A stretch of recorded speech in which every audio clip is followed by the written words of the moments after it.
Hi everyone. In today's tutorial, we will show you how to mix shape glow in Canva. This is a great way to add eye-catching effects and make your designs stand out. Let's get started.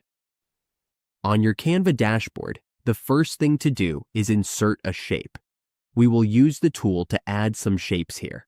We can add a square, some circles, and a triangle. Now let's change the colors to add some variety. We will choose blue for one, red for another, and green for the last one.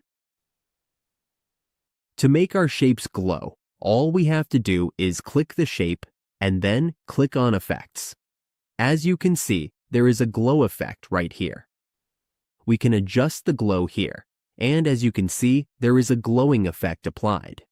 The same works for the circle. We can adjust it here as well. We can also change the color of the glow. As you can see, it is very easy to do. And that is how we make a shape glow in Canva. With this simple effect, we can add more depth and creativity to our designs.